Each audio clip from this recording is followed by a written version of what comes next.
காளியும்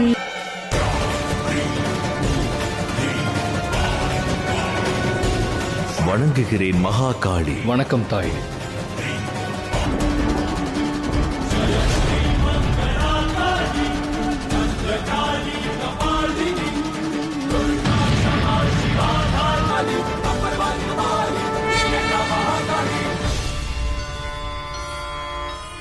கிரக யுத்தத்தில் மகாகாளியா? இது அல்ல, யுத்தம் புரிந்து முக்தியை உங்களுடன் எடுத்து செல்வதற்கு, முக்தி அடைவதற்கு நீ மரணத்தை எதிர்கொண்டாக வேண்டும்.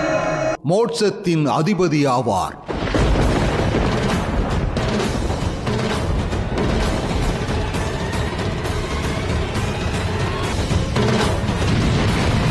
ஏனெனில் மோட்சமானது காலனுடன் இணைந்ததாகும்.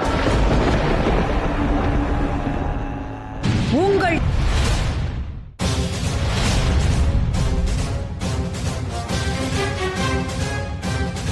என்ன இது?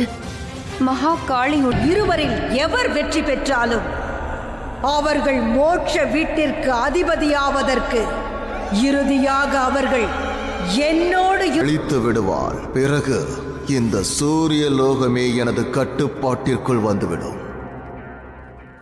அப்படியானால் ஜனனத்திற்கும் மரணத்திற்கும் இடையிலான கர்மத்தை பொறுத்துதான், அவரது நல்ல கர்மங்களை பொறுத்தே அவருக்கு மோட்சம் நிச்சயமாகும்.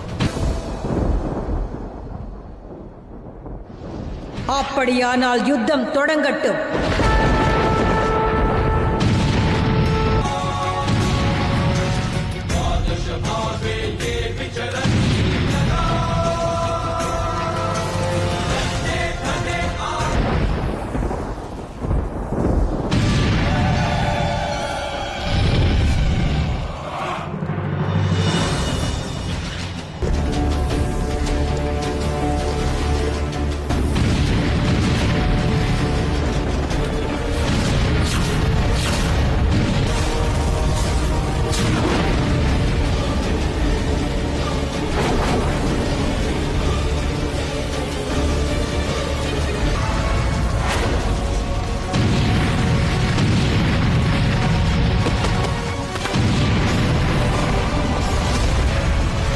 நீ வெற்றி பெறுகிறாயா?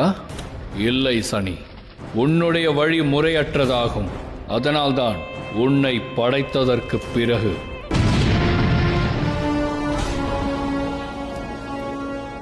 இவனுக்கு ஏன் கோபம் வரவில்லை?